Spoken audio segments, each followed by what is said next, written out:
Assalamualaikum warahmatullahi wabarakatuh. Innal hamdalillah nahmaduhu wa nasta'inuhu wa nastaghfiruh wa na'udzu billahi min syururi anfusina wa min sayyiati a'malina. May yahdihillahu fala mudhillalah wa may yudlil fala hadiyalah. Asyhadu an la ilaha illallah wahdahu la syarikalah wa asyhadu anna Muhammadan abduhu wa rasuluh. Allahumma sholli ala Muhammad wa ala ali Muhammad kama shallaita ala Ibrahim wa ala ali Ibrahim innaka Hamidum Majid. Allahumma barik ala Muhammad wa ala ali Muhammad kama barakta ala Ibrahim wa ala ali Ibrahim innaka Hamidum Majid. Ibu-ibu yang dirahmati Allah, alhamdulillah, mari sama-sama kita bersyukur kembali kepada Allah Subhanahu wa taala. Di kesempatan pagi hari ini kita masih diberikan nikmat sehat, nikmat untuk mudahnya menjalankan ketaatan, mendatangi salah satu tempat terbaik di muka bumi, rumah dari rumah-rumah Allah Subhanahu wa taala. Satu tempat yang para sahabat dulu ketika mereka punya banyak permasalahan, maka salah satu tempat tujuan utama yang didatangi oleh para sahabat adalah rumah Allah Subhanahu wa taala. Abdullah ibnu Umar ketika pernah berselisih dengan istrinya pada saat itu, beliau datang ke rumah Allah Subhanahu wa taala. Kita tahu bagaimana cerita seorang Abdullah ibnu Umar, anak dari Umar ibnu Khattab. Satu hari pernah terjadi perselisihan dengan istri beliau. Ya biasa dalam rumah tangga seperti itu, siapapun pasti mungkin ada perselisihan, baik itu kecil ataupun besar, sampai keluar kata-kata talak dari seorang Abdullah ibnu Umar. Sampai keluar kata-kata talak dari seorang Abdullah ibnu Umar. Artinya apa? Ketika keluar kata-kata talak dari seorang suami, maka jatuhlah talak tadi. Sebagaimana sabda Nabi, hunna, kata-kata yang tidak bisa dipermainkan, kata Rasulullah, bercanda ataupun tidak, kata Rasulullah, jaddahunna jad, dan itu pasti terjadi, kata Rasulullah. Di antaranya adalah talak, nikah, dan rujuk. Kalau ada misalnya orang bersandiwara bagi kisahan aja, kita nikahkan ini lawan ini aja, kemudian terjadi ijab kabul, walaupun itu mungkin seakan-akan bercanda. Saya terima nikahnya fulanah binti fulan dengan mahar sekian. Apakah terjadi? Itu terjadi. Makanya di sinetron-sinetron itu, boy, jakanya ngarannya bujur-bujur juga, ngarannya itu nah bujur, nang disambat, itu terjadi. Syukurnya ngarannya kada bujuran. Coba ngarannya kada diganti misalnya, maka itu terjadi. Karena kata Nabi SAW, jaddahunna jad, kalian mencoba untuk bermain-main ataupun tidak bermain-main, maka itu terjadi, kata Rasul. Di antaranya adalah talak, nikah, dan rujuk. Rujuk itu kembali setelah terjadinya perceraian. Abdullah ibnu Umar ketika itu melontarkan kata-kata talak kepada istrinya, dan itu terjadi. Dan ketika itu emosi, dan ini dalil kata para ulama, emosi seorang suami kemudian dia ucapkan kalimat talak, itu pun terjadi. Karena bagaimana mungkin terjadi perceraian kecuali di dalamnya pasti terjadi emosi. Kedapang orang ambil lagi makan soto lawan bini, ikam ku cerailah ya, itu kada akalnya. Orang kadang dan banyak itu terjadilah ketika emosi. Sehingga pendalilan yang digunakan oleh para ulama, kita tidak boleh bermain-main dan harus berhati-hati. Terjadi talak seorang Abdullah ibnu Umar kepada istrinya pada saat itu, dan dia pun pergi ke masjid, dia pergi ke Nabawi, dia introspeksi, kenapa ini terjadi dan kenapa hal yang demikian sudah terlanjur. Abdullah ibnu Umar juga beliau menyesal pada saat itu. Beliau juga adalah seorang yang manusia dan ketika itu beliau menyesal. Sampailah berita kepada Rasul sallallahu alaihi wasallam dibawa oleh Umar ibn Khattab, orang tua dari Abdullah ibnu Umar. Ya Rasulullah, sesungguhnya Abdullah ibnu Umar dia telah mentalak istrinya. Maka Nabi kemudian bertanya kepada Umar ibn Khattab, bagaimana keadaan istrinya pada saat dia mentalaknya? Apakah dia pernah atau apakah dia membersamainya sebelumnya? Kemudian ditanyakan kepada Abdullah ibnu Umar dan dia katakan, benar, saya pernah dan saya sudah membersamainya. Kata Rasulullah, murhu falyuraji'ha. Talak ini tidak terjadi, kata Rasulullah. Dia harus kembali kepada istrinya. Dan inilah dalil kenapa ada sebahagian pendapat para ulama yang menyebutkan talak itu terjadi kalau seandainya ada seorang istri dia sudah dalam keadaan suci setelah dia haid dan tidak dibersamai oleh suaminya, kemudian terjadi talak, maka baru jatuh talak. Tapi kalau sudah dibersamai, paham aja kalau bulan membersamai itu, ulun mencari kalimat nang tak nyaman sedikit. Kalau dia sudah membersamai kemudian terjadi talak, maka sebahagian ulama menyebutkan tidak jatuh talaknya. Sehingga di dalam talak itu adalah ucapan dan juga waktu itu harus sesuai. Ucapan dan waktu itu harus sesuai. Waktu yang ulun maksud adalah kalau seandainya dia membersamai istrinya di satu malam, kemudian terjadi talak, apakah jatuh? Dalam hadis tersebut tidak jatuh. Yang jatuh itu adalah seorang istri dia dalam keadaan haid kemudian dia suci. Dia haid kemudian dia suci. Sucinya dia ketika itu tidak dibersamai oleh suaminya atau belum dibersamai suaminya. Kemudian jatuh talak diucapkan, barulah jatuh satu talak. Nah, kaidah inilah yang digunakan oleh sebahagian pendapat para ulama. Maka ketika itu Abdullah ibnu Umar mendengar keterangan dari Rasul sallallahu alaihi wasallam, beliau pun bersyukur. Beliau bersyukur. Boleh jadi, kata para ulama, boleh jadi datangnya Abdullah ibnu Umar ke masjid, ke rumah dari rumah-rumah Allah, kemudian menyesal dan dia berdoa, boleh jadi ini yang menjadikan hukum tersebut, yang menjadikan hikmah dari banyaknya untuk kaum muslimin. Karena ketika itu beliau mengucapkan, beliau adalah orang yang sudah membersamai istrinya, maka Rasul menyebutkan murhu falyuraji'ha. Dia harus kembali kepada istrinya dan dia harus rujuk.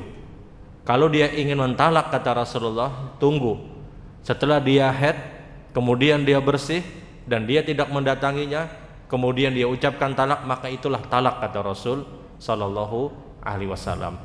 Dan inilah yang disebutkan oleh sebahagian pendapat para ulama. Poin kita adalah bagaimana masjid, bagaimana rumah dari rumah-rumah Allah itu memberikan ketenangan yang luar biasa. Ada orang punya problem apapun, maka tempat terbaik yang harus dia datangi dulu adalah rumah dari rumah-rumah Allah. Kita punya masalah apapun, maka tempat terbaik yang lebih dulu kita datangi adalah masjid atau rumah dari rumah-rumah Allah Subhanahu wa taala. Inilah kenapa Nabi sallallahu alaihi wasallam ketika beliau hijrah dari kota Mekah menuju Yathrib, menuju Madinah, bangunan pertama yang dibangun Rasul itu bukan rumah beliau, tapi masjid atau rumah Allah Subhanahu wa taala. Beliau bangun masjid dan masjid pertama yang dibangun Nabi adalah Quba. Kemudian setelah selesai Quba, Nabi menuju Madinah. Bangunan pertama yang dibangun Nabi juga di Madinah adalah masjid, bukan rumah beliau. Karena masjid atau rumah dari rumah-rumah Allah adalah tempat terbaik di muka bumi yang mudah kita untuk mendapatkan ketenangan, mudah kita untuk mendapatkan doa dari para malaikat, mudah kita untuk menyelesaikan urusan dan menyelesaikan masalah. Dan mulianya masjid, mulianya rumah dari rumah-rumah Allah, maka masjid itu tidak boleh untuk diakui oleh satu orang saja atau Masjid tidak boleh dimiliki oleh satu orang, dua orang, ataupun siapapun. Masjid itu milik Allah. Innal masajida lillah, kata Allah. Sesungguhnya yang namanya masjid itu milik Allah. Adapun pengurus masjid itu hanya menjalankan fungsi saja. Tapi kepemilikan itu milik Allah Subhanahu wa taala. Artinya apa? Orang bebas untuk beribadah di tempat tersebut, tidak boleh dilarang. Ditakuni ikam dari organisasi mana masuk sini?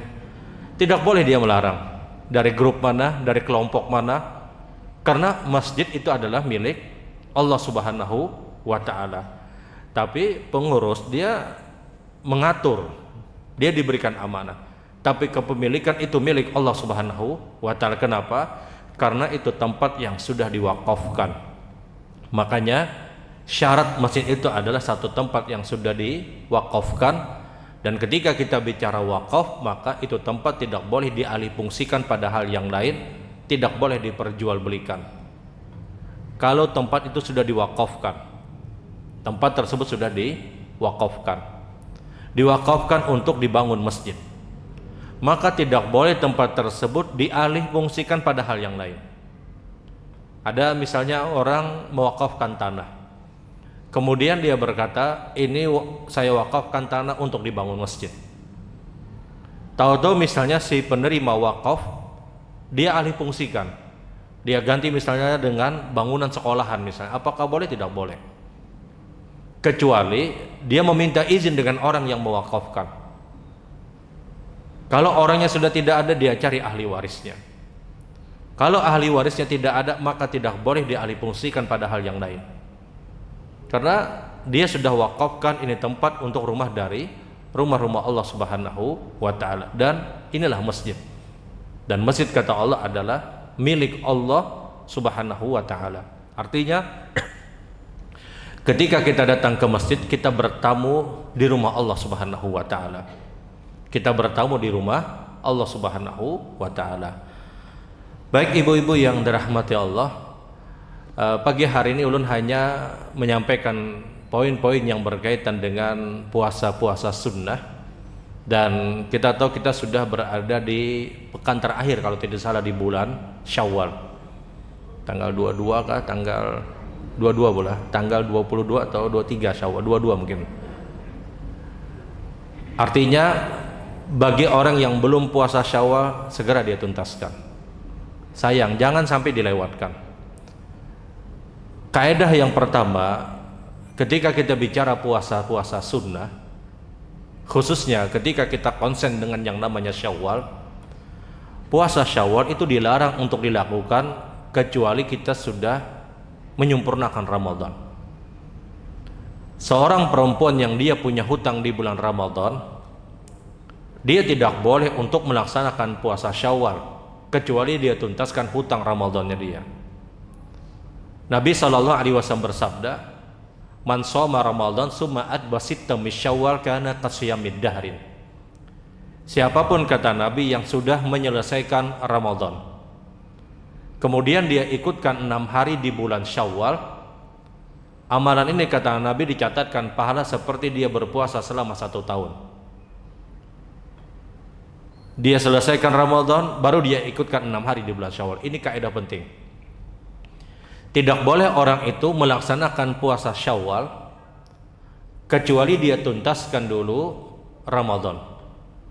Dia punya hutang Ramadan berapa hari, dia selesaikan. Jangan sampai dia kerjakan Syawal baru kemudian dia tuntaskan Ramadan. Karena Ramadan ini adalah puasa wajib.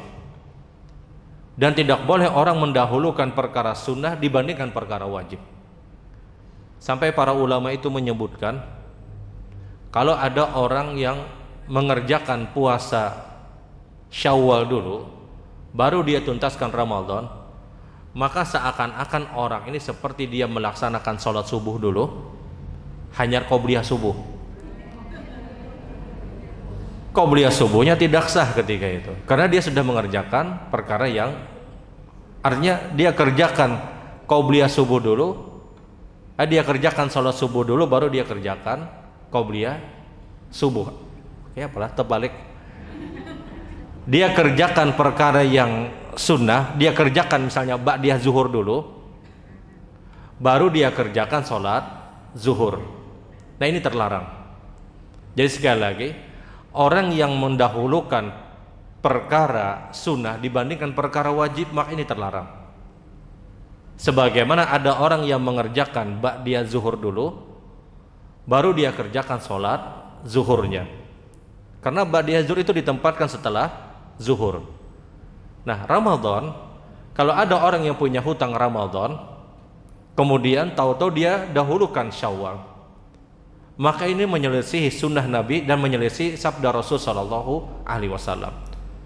Sampai sekali lagi para ulama menyebutkan, kalau ada orang yang mendahulukan Syawal kemudian baru dia tuntaskan Ramadan, Syawalnya dikhawatirkan tidak sah.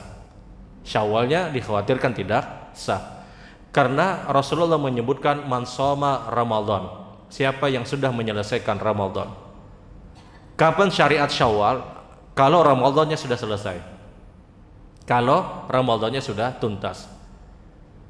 Dan kita tidak bisa berdalil dengan pernyataan Aisyah radhiyallahu taala anha. Ada orang berdalil dengan pernyataan Aisyah yang menyebutkan, kata Aisyah radhiyallahu taala anha, kana alayya shaum wala aqdi illa fi Sya'ban. Saya punya hutang Ramadan, kata Aisyah, dan saya bisa menyelesaikan Ramadan kapan? Kecuali terjadi pada bulan Sya'ban. Artinya hampir 1 tahun baru hutangnya Aisyah itu selesai. Nah kadang dalil ini digunakan pendapat oleh sebahagian orang, Aisyah aja ya sendiri bayar Ramadan itu di bulan Sya'ban. Artinya apa? Ini menunjukkan kebolehan katanya. Dijawab oleh para ulama, ketika Aisyah radhiyallahu taala anha menyebutkan saya punya hutang Ramadan, kemudian saya bisa selesaikannya di bulan Sya'ban, ini tidak menunjukkan dalil bahwasanya Aisyah ketika itu melaksanakan Syawal. Belum tentu. Boleh jadi Aisyah pun tidak sempat untuk melaksanakan Syawal. Karena ada kalimat terakhir yang disebutkan, kata Aisyah radhiyallahu taala anha, saya punya hutang Ramadan dan saya bisa menyelesaikan Ramadan di bulan Sya'ban karena kata beliau, saya tidak tahu kapan Nabi sallallahu alaihi wasallam berhajat kepada saya. Kenapa Aisyah radhiyallahu taala anha membayar Ramadan itu di bulan Sya'ban? Pertama itu kesempatan terakhir, bulan terakhir, karena setelah itu masuk Ramadan. Yang kedua karena di bulan Sya'ban Nabi adalah orang yang banyak berpuasa. Nabi SAW itu kalau puasa di bulan Sya'ban dengan jumlah hari yang sangat banyak, hampir 1 bulan. Nah di masa itulah Aisyah kemudian membayar Ramadan yang tertinggal, karena ketika itu Rasul pun juga berpuasa. Saya khawatir, kata Aisyah, kalau saya bayar di bulan-bulan sebelum Sya'ban, saya khawatir kalau Nabi berhajat kepada saya, maka saya tidak bisa untuk menyelesaikan Ramadan tadi kecuali di bulan Sya'ban.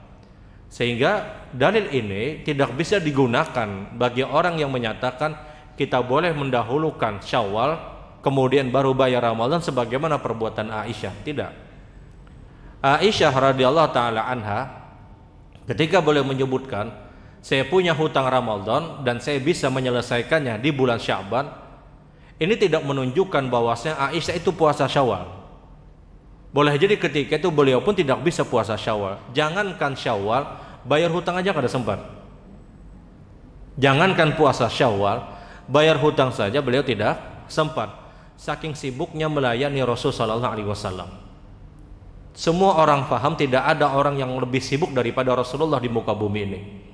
Pian bayangkan Rasulullah itu adalah kepala negara, pemimpin seluruh kaum muslimin, presidennya seluruh kaum muslimin. Yang kedua, Rasul sallallahu alaihi wasallam juga seorang panglima perang. Rasul sallallahu alaihi wasallam seorang dai.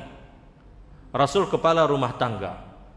Banyak hal-hal yang menjadikan sibuknya Rasul sallallahu alaihi wasallam. Tidak ada orang yang lebih sibuk di dunia ini melebihi daripada Rasul. Ada kepala negara tapi dia bukan seorang ulama. Ada seorang ulama tapi dia bukan panglima perang. Ada orang yang mungkin panglima perang tapi belum tentu dia adalah juga seorang kepala negara atau seorang ulama. Semua jabatan yang super sibuk itu diemban oleh Rasul sallallahu alaihi wasallam. Sehingga sibuknya Nabi tadi menjadikan istri-istri beliau pun juga sangat sibuk. Dan tidak ada istri Rasulullah yang lebih sibuk melebihi Aisyah radhiyallahu taala anha. Oleh karena itu kata Aisyah, saya tidak bisa membayar Ramadan saya kecuali di bulan Sya'ban. Sehingga kita tidak bisa mengambil dalil ini untuk mendahulukan Syawal kemudian baru menyelesaikan Ramadan dengan anggapan Aisyah pun bayar hutang Ramadan itu di bulan Sya'ban. Boleh jadi kata para ulama, dan ini yang sangat mungkin, Aisyah pun terlepas Syawal di masa itu, ketika itu. Apakah setiap tahun Aisyah melepaskan Syawal? Tidak tentu, belum tentu. Boleh jadi di tahun berikutnya beliau puasa Syawal.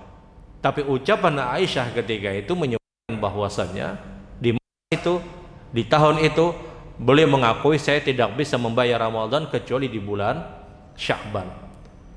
Poinnya adalah jangan pernah puasa Syawal dulu kecuali tuntaskan Ramadan, kecuali selesaikan Ramadan. Karena puasa Syawal disyariatkan kapan? Kalau kita sudah menyelesaikan Ramadan. Kemudian yang kedua, ketika bicara puasa Syawal juga, sebagaimana perkara yang maklum, puasa Syawal ini puasa yang sifatnya tahunan. Artinya siapapun yang istiqomah pada puasa yang sifatnya harian, maka kaidah menyebutkan puasa yang sifatnya tahunan itu didahulukan daripada puasa yang sifatnya harian. Kalau pian istiqomah pada puasa Daud, maka apakah kita puasa Daud kemudian Syawal? Yang lebih afdal dia Syawal selesaikan dulu. Kemudian kalau ingin puasa Daud, silahkan setelah dia puasa Syawal. Karena puasa yang sifatnya tahunan itu lebih didahulukan daripada puasa yang sifatnya harian. Puasa yang sifatnya harian itu ada 3 model. Yang pertama puasa Daud, yang kedua puasa Senin Kemis, yang ketiga puasa 3 hari setiap bulan, yang dikenal juga dengan istilah Ayyamul Bid.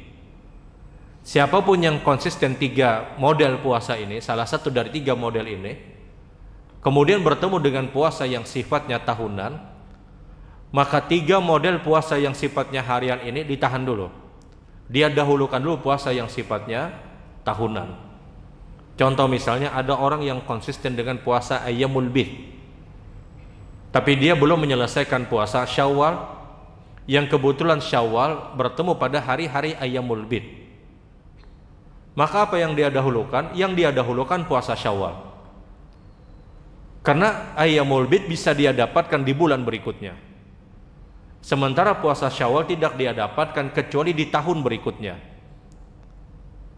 Puasa sunnah yang sifatnya tahunan itu didahulukan daripada puasa sunnah yang sifatnya harian.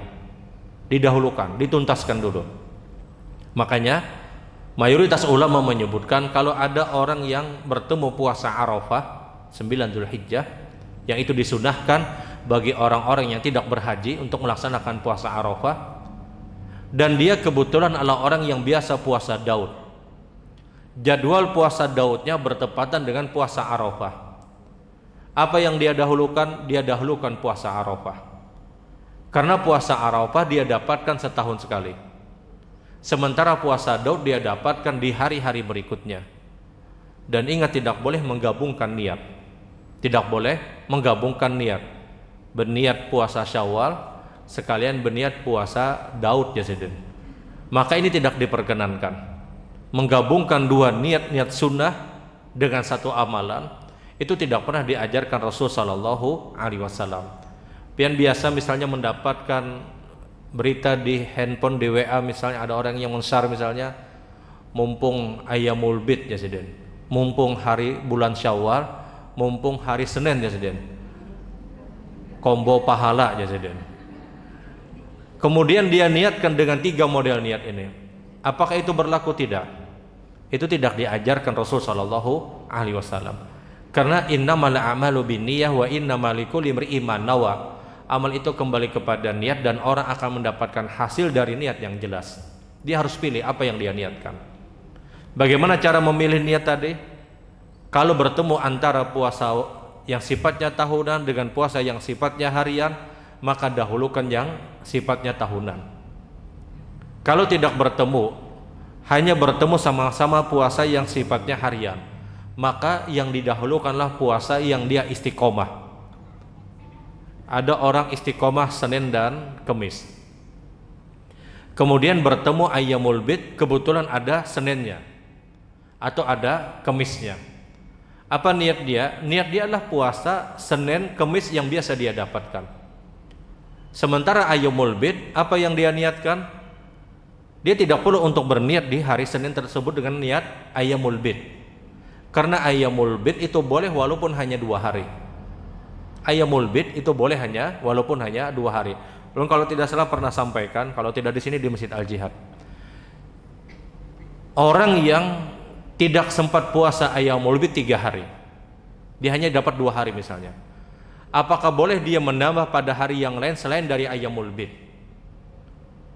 Di sini kalau misalnya Ayyamul Bid itu kan 13, 14 dan 15. Ternyata dia hanya mendapatkan 13 dan 14. 15 misalnya ada orang pengantenan, atau dia hanya mendapatkan 13 dan 15. 14 misalnya dia sibuk. Poinnya dia hanya mendapatkan 2 hari pada Ayyamul Bid. Apakah boleh dia mengganti pada hari yang lain, tanggal 17, 18 misalnya, atau tanggal 20 misalnya? Karena Ayyamul Bid itu pasti jatuh di 13, 14 dan 15. Di sini para ulama merinci, kalau seandainya yang dia niatkan Ayyamul Bid dia ganti pada hari yang lain dan dia niatkan Ayyamul Bid, maka itu tidak dibenarkan. Karena Ayyamul Bid itu pasti jatuh pada 13, 14 dan 15. Kenapa dikatakan Ayyamul Bid? Karena itu hari-hari putih, hari-hari terjadinya bulan purnama. Bulan purnama itu pasti terjadi pada 13, 14 dan 15, dan itu pasti. Purnama itu pasti terjadi pada 13, 14 dan 15. Kalau ada orang puasa Ayyamul Bid atau puasa putih atau yang disebabkan karena terjadinya purnama tadi, dia hanya berpuasa 2 hari, 13 dan 14 misalnya. 15 dia tidak berpuasa. Apakah boleh dia ganti di 16, 17, 18, 19, 20 atau hari-hari yang lain? Kalau dia ganti pada hari yang lain yang dia niatkan itu Ayyamul Bid, maka itu tidak dibenarkan. Kenapa? Ayyamul Bid itu pasti jatuh pada 13, 14 dan 15. 17 itu bukan Ayyamul Bid karena tidak terjadi purnama. 18 itu bukan Ayyamul Bid. Tidak boleh dia berniat itu Ayyamul Bid kalau dia ganti. Tapi kalau dia berniat hanya untuk berpuasa di hari yang ketiga di setiap bulan, apakah boleh? Boleh. Sebagaimana Aisyah radhiyallahu taala anha meriwayatkan, kana Rasul sallallahu alaihi wasallam yasumu salasatal ayyam fi kulli syahrin wa yasumu ma syaa. Adalah Nabi sallallahu alaihi wasallam boleh berpuasa setiap bulan itu 3 hari. Dan Nabi tidak mempedulikan hari apapun di 3 hari itu.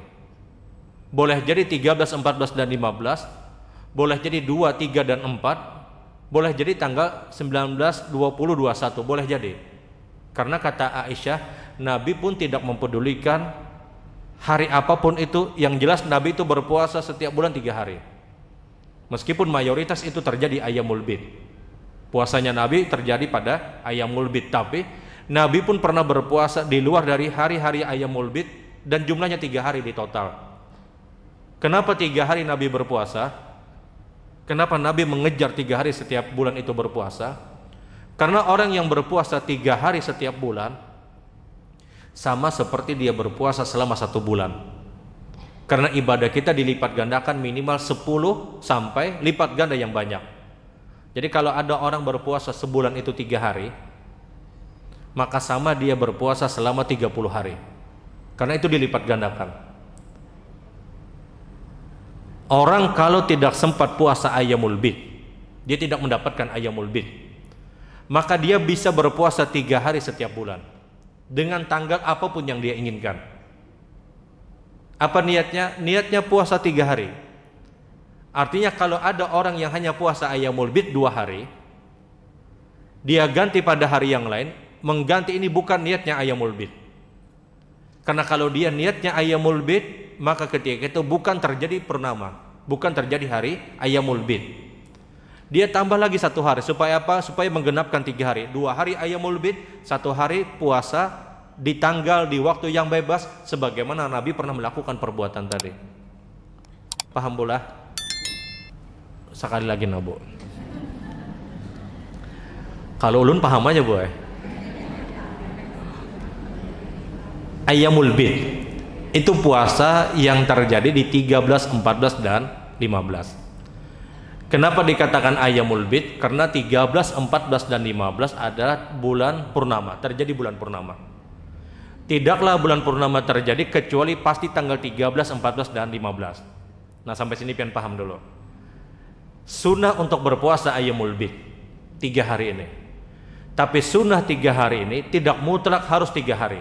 Kalau bicara ayyamul bid, pian 2 hari pun boleh untuk puasa ayyamul bid selama masuk di tanggalnya, baik 13-nya, 14-nya ataupun 15-nya. 2 hari pun boleh. Tetap dihitung ini puasa ayyamul bid. Kenapa? Karena puasanya di 13, 14 dan 15. Sampai para ulama itu menyebutkan 1 hari pun sah selama dia berada di 13, 14 dan 15. Maka itu namanya puasa ayyamul bid. Kenapa? Ya sudah di 13, 14 dan 15. Sekarang ketika ada orang yang berpuasa ayyamul bid hanya 1 hari ataupun 2 hari, apakah boleh dia ganti pada hari yang lain? Maka perincian jawabannya adalah, kalau dia mengganti pada hari yang lain untuk menggenapkan 3 hari tadi, kalau niatnya ayyamul bid tidak boleh. Kenapa? Karena ketika dia mengganti bukan pada tanggal ayyamul bid. Kalau dia ganti tanggal 20 itu bukan ayyamul bid. Ayyamul bid itu 13, 14 dan 15. 20 tidak terjadi purnama. Tapi kalau dia menambah hari tersebut dengan niatan puasa setiap bulan untuk menggenapkan 3 hari, itu sah. Itu boleh. Apa dalilnya? Dalilnya perkataan Aisyah radhiyallahu taala anha, "Kana Rasul sallallahu alaihi wasallam yasumu salasatal ayyam fi kulli syahrin wa yasumu ma syaa." Nabi itu berpuasa setiap bulan 3 hari. Dan Nabi berpuasa dengan hari yang bebas. Bebas Rasulullah itu berpuasa. Tidak mutlak 13, 14 dan 15. Tapi yang paling afdal, puasa yang namanya 3 hari itu ada di 13, 14 dan 15. Ini yang paling afdal dan ini tidak terbantahkan. Kalau kurang dari 3 hari tadi, maka kita bisa berpuasa pada hari yang lain. Tapi puasanya kita pada hari yang lain jangan niatnya ayyamul bid. Karena niat itu mempengaruhi sah atau tidaknya ibadah kita. Niat itu yang membedakan antara sunnah dan wajib. Niat itu yang membedakan apakah sah atau tidak sholat kita atau ibadah kita. Niatnya apa? Niatnya menggenapkan 3 hari. Kenapa? Dia sudah punya 2 hari ayyamul bid. Kemudian dia puasa di tanggal 20, di tanggal 21, di tanggal 22 misalnya. Apakah boleh? Boleh. Kenapa mengejar 3 hari? Karena orang yang berpuasa 3 hari setiap bulan, entah ayyamul bid ataupun hari-hari yang lain, sama seperti dia berpuasa selama 1 bulan. Paham pula? Kalau pian kada paham betakun lonong dihigan yang paham. Ini puasa sunnah ketika kita bicara ayyamul bid. Nah, orang yang istiqomah pada Senin Kemis misalnya, makanya ulun sampaikan tadi, orang yang berpuasa pada Senin Kemis bertemu dengan ayyamul bid, apa yang dia niatkan Senin tersebut? Dia niatkan puasa Senin Kemisnya saja. Masalah misalnya Sabtu Ahad itu ayyamul bid, ya sudah dia niatkan ayyamul bid. Apakah dia tambah lagi 1 hari supaya genap? Tidak perlu. Kenapa? Karena dia sudah punya Senin Kemis. Dia sudah punya Senin dan Kemis yang dia biasa konsisten dan istiqomah. Justru kalau dia putus Senin Kemisnya, dia niatnya hanya ayyamul bid, maka ini sayang kata para ulama. Karena level Senin Kemis itu lebih kuat daripada levelnya ayyamul bid. Puasa sunnah yang paling rendah, hitungannya yang paling minim itu adalah ayyamul bid yang sifatnya harian. Kemudian yang kedua baru Senin Kemis. Yang paling istimewa itu adalah puasa Daud. Kalau ada orang yang sudah konsisten puasa Daud, tidak perlu mempedulikan ayyamul bid. Jangan tapi diheran lagi Ayyamul Bid ini. Karena kalau orang itu turun ke Ayyamul Bid, dia turun level. Sudah kuliah, hendak bubuli ke SD. SD ini dilajari orang kuliah. Kalau dia sudah istiqomah pada ya puasa Daud, tidak perlu dia mempedulikan Senin Kemis, tidak perlu dia mempedulikan Ayyamul Bid, kecuali dia bertemu puasa yang sifatnya tahunan. Sebagaimana yang ulun sampaikan di awal, ada orang konsisten puasa Daud, tahu-tahu dia bertemu puasa Arafah. Arafah mainnya setahun sekali. Maka yang harian ini di stop dulu, dia ambil yang tahunan dulu. Dan inilah kaedah-kaedah yang berkaitan dengan puasa sunnah. Kalau kita tidak mampu juga puasa sunnah, paling kadang membukakan orang. Membukakan orang ini paling nyaman sudah boy. Seorang meriga dapat pahalanya sama. Cari puasa nang puasa Daud siapa? Oh, ikam puasa Daud. Aku charter ikam lah aja siden. Setiap ikam berbuka, aku nang membayari, aku nang membukakan. Uyuh kada, lapar kada, apalagi orangnya kada kuat mana lawan godaan makanan. Itu saran membukakan aja sudah. Membukakan itu paling nyaman sudah. Dia bukakan orang yang berpuasa.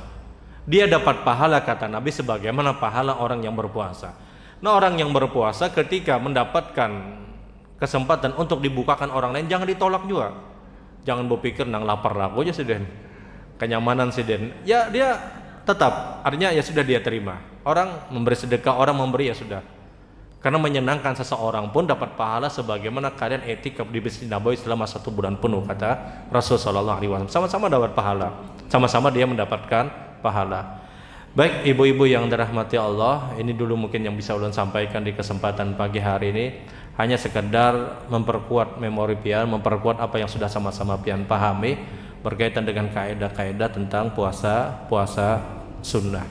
Baik, kalau ada hal yang perlu untuk diperbincangkan dari apa yang disampaikan, atau mungkin ada hal yang dianggap dirasa perlu, waktunya ulun persilahkan. Ada pertanyaan? Silahkan. Assalamualaikum warahmatullahi wabarakatuh. Assalamualaikum warahmatullahi wabarakatuh. Yang saya tanyakan adalah untuk bayar fidyah itu seharusnya di bulan puasa atau di luar bulan puasa boleh? Dan apakah juga harus dipotong juga? Seperti itu bisa. Ya. Komunikasi. Waalaikumsalam warahmatullahi wabarakatuh. Baik, ada yang lain?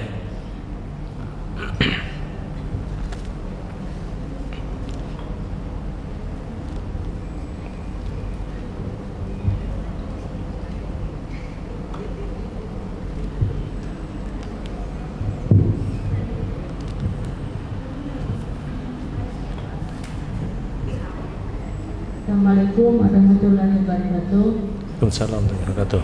Ya. Mengenai sawanita Ustaz, sawanita itu kan kalaunya di belakang safwa laki-laki berada di tengah. Nah, ulun lihat tuh di masjid ada sawanita itu yang di sebelah kiri saf laki-laki. Nah, bagaimana itu Ustaz? Apakah di tengah saf wanita atau mengambil di sebelah kanan? Ya. Ya, itu aja. Assalamualaikum warahmatullahi wabarakatuh. Waalaikumsalam. Assalamualaikum warahmatullahi wabarakatuh. Waalaikumsalam. Ustaz, saya mau bertanya masalah talak tadi, Ustaz. Ada seorang suami yang ketika itu marah mengucapkan kepada istrinya, pulang ke rumah orang tua kamu saja kamu. Apakah itu termasuk talak? Namun waktu itu sang istri tidak mempedulikan dan dia tetap di rumah, dan waktu itu suaminya juga tidak membahas lagi. Yang kedua, saya ingin bertanya masalah puasa, Ustaz. Ketika kita waktu hamil dan menyusui itu ada pernah kita meninggalkan puasa. Namun karena kita disibukkan oleh anak-anak dan kesibukan rumah tangga yang lain, kan habis itu kita tidak sempat membayar puasa tersebut. Setelah berlalu beberapa tahun kemudian, begitu kita tidak punya kesibukan lagi dan kita punya kelapangan, lalu kita istiqomah melaksanakan puasa Senin Kamis. Saya pernah mendengar dari seorang ustadz katanya kalau kita melaksanakan puasa Senin Kamis, hutang-hutang kita yang di masa lalu itu terlunasi. Itu saja yang saya tanyakan. Wassalamualaikum warahmatullahi wabarakatuh. Waalaikumsalam. Terima kasih. Assalamualaikum warahmatullahi wabarakatuh. Waalaikumsalam. Yang ingin saya tanyakan Pak Ustadz mengenai sholat berjamaah. Ketika seseorang melaksanakan sholat berjamaah, si imam ini lupa bahwa kurang 1 rakaat. Kemudian si makmum ingat bahwa kurang 1 rakaat. Nah, sudah diingatkan, subhanallah, subhanallah, tapi terlalu pede, tetap saja tidak mau. Nah, terkait dengan itu, bagaimana sikap makmum tadi? Apakah mengikuti si imam ataukah bagaimana? Mohon pencerahannya. Terima kasih. Wassalamualaikum warahmatullahi wabarakatuh. Mohon maaf Pak, satu lagi kelupaan. Assalamualaikum. Silakan Bu. Iya Pak, mohon maaf. Yang kedua itu mengenai waris pembagian warisan. Seseorang yang berumah tangga sekian tahun, kemudian dikaruniai anak 1 dan qadar Allah meninggal, kemudian ibunya juga meninggal. Nah, bagaimana cara pembagian warisan tersebut Pak Ustaz? Ibunya maksudnya tuh istrinya Pak? Istrinya meninggal, anaknya juga meninggal, sehingga tinggal suaminya. Nah, terkait dengan itu bagaimana cara pembagian warisan tersebut? Mohon pencerahannya. Terima kasih. Wassalamualaikum warahmatullahi wabarakatuh. Waalaikumsalam. Sorangan berarti sih Din lah. Ya baik, cukup dulu lah. Baik, yang pertama tentang kapan kita membayar fidyah. Fidyah itu dibayarkan pada saat kita tidak berpuasa di bulan Ramadan. Taruhlah misalnya Ramadan itu 30 hari. Kemudian hari pertama sudah tidak bisa berpuasa, taruhlah misalnya karena tuanya orang tadi dan dia tidak mampu untuk berpuasa. Maka kelazimun hukumnya wa 'alal ladzina yutiqunahu fidyatun ta'amu miskin. Orang-orang yang tidak mampu untuk berpuasa, maka cukup mereka untuk membayar fidyah. Dan dia punya waktu yang cukup luas untuk membayar fidyah. Waktu yang luas itu adalah selama 1 tahun, itu waktu pembayaran puasa. Tapi yang terbaik adalah dia segerakan. Taruhlah misalnya selesai Ramadan, maka langsung segera dia bayar fidyah berapa hari yang ditinggalkan. Dia siapkan makanan. Yang paling mudah, yang paling sederhana menurut sebagian pendapat para ulama adalah 1 hari kita tidak berpuasa, maka 1 kali makan kita berikan kepada orang fakir atau orang miskin. 30 hari tidak berpuasa, maka siapkan 30 box kemudian diberikan kepada fakir miskin. Selesai dia membayar hutangnya dengan cara fidyah tadi. Dan sekali lagi yang terbaik adalah segera. Yang tidak diharapkan bayar fidyah itu adalah hari pertama Ramadan dia sudah bayar 30 hari. Hanya hari pertama Ramadan dia sudah siap 30 hari, 30 box dia berikan. Nah, ini yang tidak diharapkan. Dia lebih dulu menyiapkan sementara Ramadan itu belum selesai. Kita boleh bayar fidyah saban hari, itu boleh. Sehari kita kada puasa, kemudian kita bayar. Besoknya tidak berpuasa, bayar lagi. Atau dikumpulkan, selesai Ramadan berapa hari ditinggalkan puasa, maka kemudian membayar fidyah. Ini cara membayar fidyah. Yang dihukumi makruh itu adalah kalau fidyahnya berdahulu, sementara Ramadannya belum selesai. Sementara bulan Ramadan belum selesai, dia sudah bayar 30 hari misalnya. Maka ini yang tidak diharapkan. Yang diharapkan itu adalah per hari atau selesaikan Ramadan, hitung berapa hari ditinggalkan, 30 hari ya sudah, di bulan Syawal dia tuntaskan untuk membayar fidyah. Karena kata para ulama, kalau dia memperlambat membayar fidyah, maka pahala Ramadannya pun itu akan gantung. Sehingga dia segerakan saja untuk membayar fidyah agar dia mendapatkan pahala Ramadan yang ketika itu dia tidak mampu untuk berpuasa, maka dia mendapatkan rukhsah dari apa yang dinyatakan oleh Allah Subhanahu wa taala, wallahu a'lam. Baik, pertanyaan yang selanjutnya adalah saf seorang perempuan. Saf seorang perempuan sebagaimana saf seorang laki-laki, menjadikan imam itu di tengah. Ausatul imam kata Nabi, jadikan imam itu di tengah. Kelompok perempuan yang mereka sholat di dalam masjid misalnya, maka diharapkan mereka berada sebagaimana saf laki-laki, menjadikan imam itu di tengah, bukan dikhususkan di samping kanan ataupun di samping kiri. Ini yang ideal. Dan mengkhususkan jamaah perempuan di samping kanan atau di samping kiri itu boleh kalau dalam kondisi darurat. Darurat yang ulun maksud adalah tidak ada pintu lagi kecuali melalui pintu itu. Maka di pojok diletakkan sop perempuan itu di pojok kiri misalnya, agar jamaah itu bisa masuk melalui pintu belakang tadi. Tapi kalau seandainya pintu-pintu masjid itu banyak, di samping kanan di samping kiri bisa, maka ini bukan di dalam kondisi darurat untuk menjadikan kelompok perempuan itu di samping kanan ataupun di samping kiri. Ini masjid, kemudian tahu-tahu kelompok perempuan itu diletakkan di pojok kanan sana misalnya. Kenapa diletakkan di pojok kanan? Kalau dia punya alasan pintunya itu hanya dari belakang, maka ini boleh. Agar apa? Agar laki-laki bisa masuk. Karena kalau misalnya ada sop perempuan, laki-laki tidak bisa masuk. Maka ini yang kita katakan dalam kondisi darurat. Tapi kalau pintu samping kanan, samping kiri itu ada, tahu-tahu kelompok perempuan diletakkan di pojok kanan ataupun di pojok kiri, maka ini tidak berkesesuaian dengan apa yang diajarkan dan disunahkan Nabi SAW. Jadi dilihat apakah kelompok perempuan yang diletakkan di samping kanan ataupun di samping kiri itu darurat atau tidak. Apakah pintu masuk itu melalui pintu belakang saja atau tidak? Kalau masuknya itu melalui pintu belakang saja, maka sah secara hukum dan boleh untuk menempatkan perempuan di samping kanan ataupun di samping kiri untuk memberikan ruang orang masuk ke dalam masjid. Tapi kalau seandainya ada pintu di samping kanan dan kiri, maka ini tidak ada alasan. Sampai hari ini pun ulun tidak tahu kenapa ada pengurus yang meletakkan sop perempuan itu di samping kanan di samping kiri. Sampai hari ini pun ulun tidak dapat dalilnya. Kenapa ada orang yang mengkhususkan di samping kanan di samping kiri, padahal pintu samping kanan dan samping kiri itu ada. Tidak hanya pintu yang ada di belakang. Idealnya adalah kalau mengikuti sunnah Nabi SAW, ausatul imam, jadikan imam itu di tengah, sebagaimana juga jamaah yang laki-laki menjadikan imam itu di tengah. Jadi dilihat, kalau memang pintunya itu hanya dari belakang, ya sudah, ini diterima, karena itu darurat.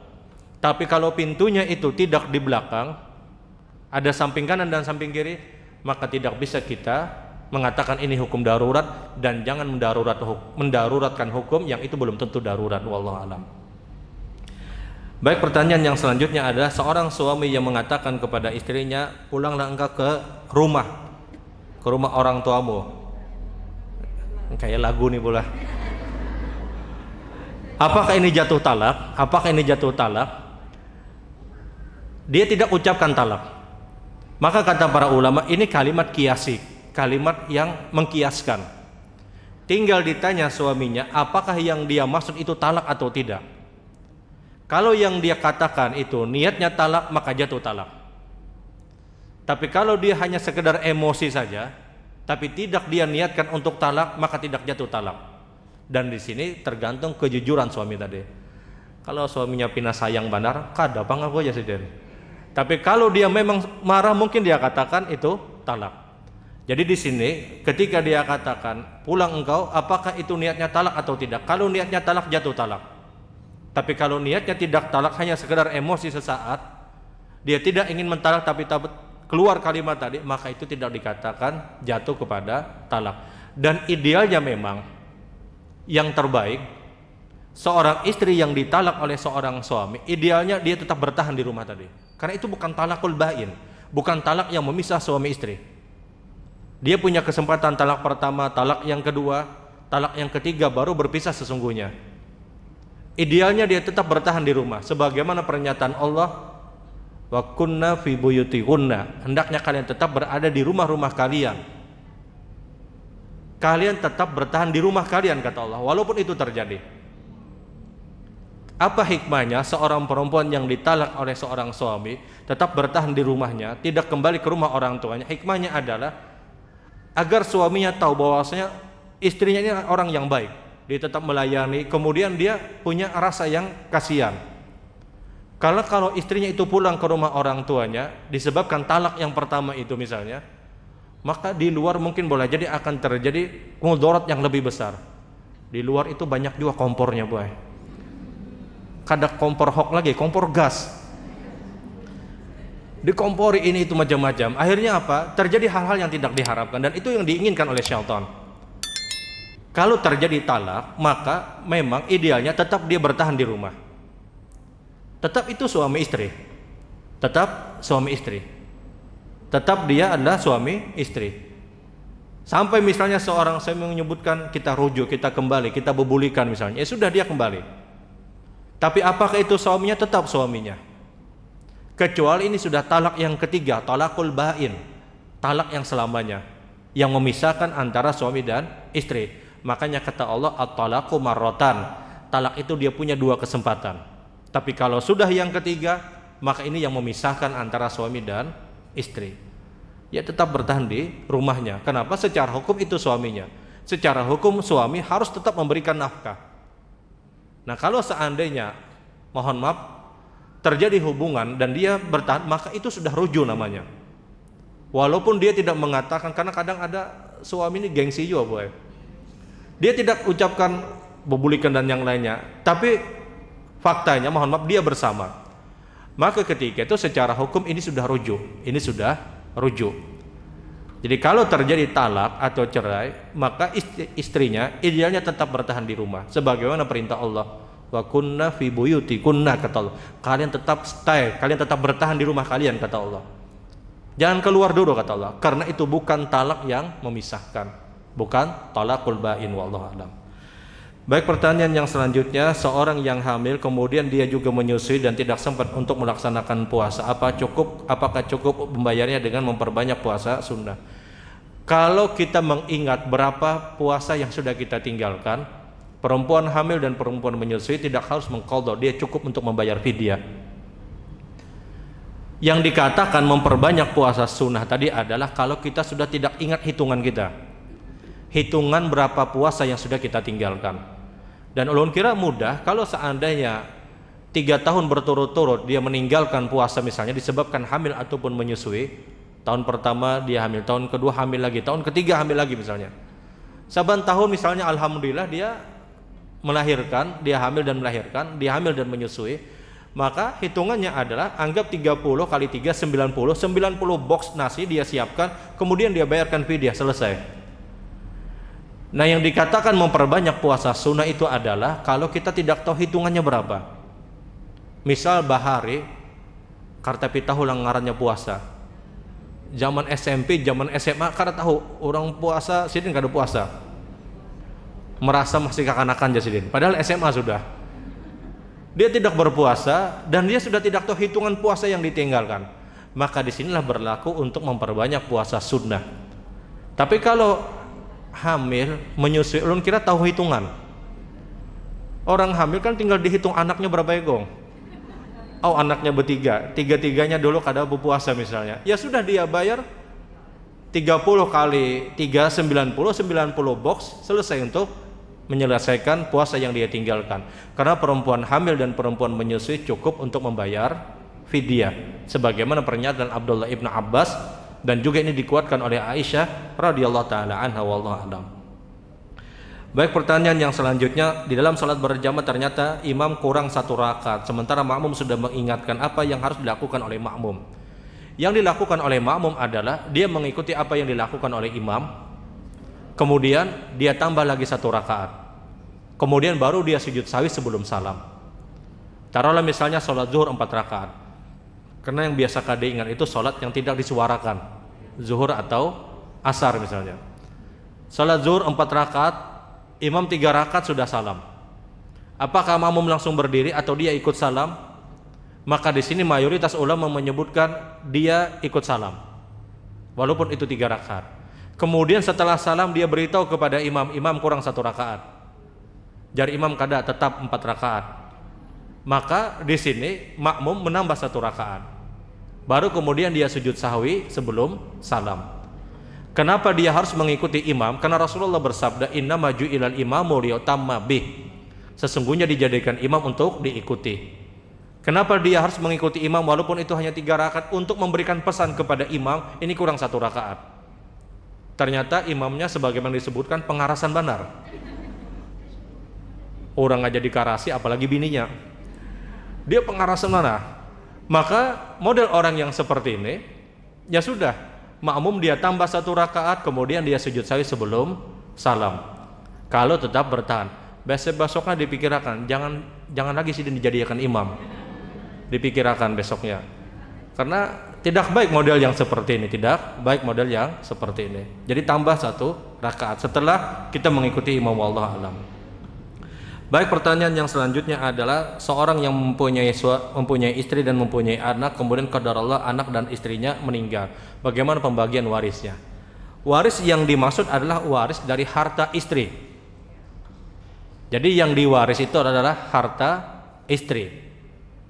Maka kalau ini terjadi, seorang suami dia mendapatkan 1/4 dari harta istri tadi, 3/4-nya diberikan kepada saudara-saudara istrinya, bukan saudara suaminya, saudara dari istrinya. Itu yang diberikan, semuanya diberikan. Dia hanya boleh 1/4 dari harta istri. Misalnya istri pernah beli mobil misalnya atas usaha dia sendiri. Mobil tersebut mungkin dia jual, kemudian dia ambil 1/4 dari hasil penjualan, 3/4 dia berikan kepada saudara istrinya. Kalau dia masih punya orang tua, istrinya masih punya orang tua, artinya mertuanya dia, maka mertuanya mendapatkan 1/6. Yang laki-laki ataupun yang perempuan itu sama-sama 1/6. Kemudian kalau dia punya saudara, maka sisanya untuk saudaranya. Istri taruhlah misalnya meninggal dan dia punya mobil, kemudian mobilnya dijual, 1/4 dari hasil penjualan itu dimiliki oleh suami. 3/4-nya, kalau dia masih punya mertua, maka 1/6 diambil dari 3/4 tadi. Kalau dia punya saudara, maka sisanya untuk saudaranya. Nah, ini pembagian waris ketika itu harta dari istri. Tapi kalau harta itu bersama, maka dia bagi dulu, dia ambil setengah haknya dia. Kemudian setengahnya itu baru diwaris. Setengahnya baru diwaris dengan pembagian sebagaimana yang disebutkan. Jadi pembagiannya sebagaimana yang disebutkan, dia mendapatkan 1/4 karena dia punya anak walaupun itu sudah tentunya meninggal dunia, wallahu alam. Baik, pertanyaan yang terakhir ini. Bagi calon jamaah yang akan melaksanakan haji tamattu untuk membayar dam kambing, apakah boleh dilakukan baik pembelian ataupun penyembelihannya di bulan Zulqa'dah? Dan sahkah apabila tidak dilakukan di bulan Zulhijjah atau pada hari Nahar atau pada hari Tasyrik? Wallahu alam, kita bicara hukum ideal, yang namanya penyembelihan itu pasti terjadi pada bulan Zulhijjah, bukan pada bulan Zulqa'dah. Dan penyembelihan terjadi pada hari Nahar atau hari-hari Tasyrik. Maka saran ulun bagi siapapun yang melaksanakan ibadah haji, hendaknya dia membayar dam tersebut di mana di tempat-tempat yang sangat resmi seperti Bank Rajhi. Bank Rajhi adalah salah satu bank yang ditunjuk oleh pemerintah Saudi Arabia untuk apa? Untuk mengelola pembayaran dam. Dia bayar di sana, bayar dam haji tamattu. Nah, di sini semua pembayaran yang dilakukan di bank-bank Rajhi tadi diharuskan oleh pemerintah Saudi Arabia itu terjadi nanti penyembelihannya di tanggal 10 Dzulhijjah atau hari Nahar atau pada hari-hari Tasyrik. Jadi Saudi Arabia itu mengharuskan dan melazimkan kepada bank Rajhi yang ditunjuk secara resmi, penyembelihannya itu pasti terjadi pada 10 Dzulhijjah, 11, 12 ataupun 13 pada hari-hari Tasyrik. Jadi yang paling aman itu bayar di Bank Rajhi, dan banyak orang haji itu ada banyak di sekitaran Nabawi itu, di sekitaran Masjid Nabawi itu ada kantor-kantor, dia bayar ke situ, itu lebih aman, dia dapat kwitansinya dan itu jelas. Dibandingkan misalnya kita bayar, mohon maaf, kepada orang yang mungkin membawa kita, misal mohon maaf, dia bawalah di bulan Dzulqa'dah, tahu-tahu penyembelihan. Bagaimana penyembelihan terjadi pada bulan Dzulqa'dah? Penyembelihan itu terjadi pada 10 Dzulhijjah, dan ini yang paling afdal, atau 11 dan 12 dan 13. Yang paling aman sekali lagi dia bayarkan di Bank Rajhi. Dan bayar dam pada haji tamattu itu sebuah keharusan. Yang ulun maksud adalah kalau seandainya ada orang yang pakai haji tamattu dia bayar dam, apakah dia boleh berkurban? Dia tetap boleh berkurban di tanah airnya. Karena dam itu bukan kurban.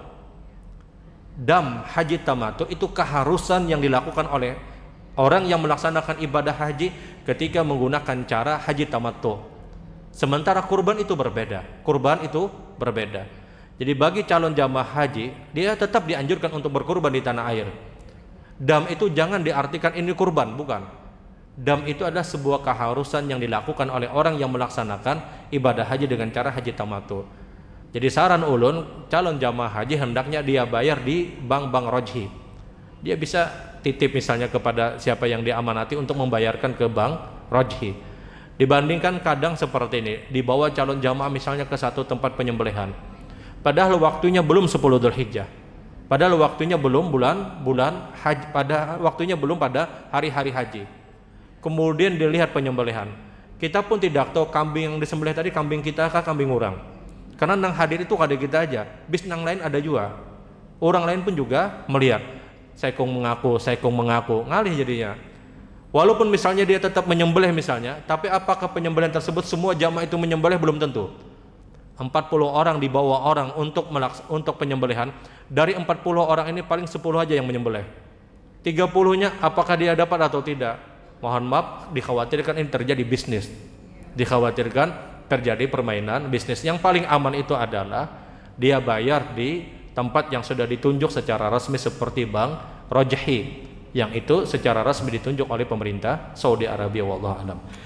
Baik ibu-ibu yang dirahmati Allah, ini mungkin yang saya sampaikan di kesempatan pagi hari ini, mudah-mudahan bermanfaat. Kita akhiri dengan doa kafaratul majlis. Subhanakallahumma bihamdik, asyhadu alla ilaha illa anta, astaghfiruka wa atubu ilaik. Assalamualaikum warahmatullahi wabarakatuh.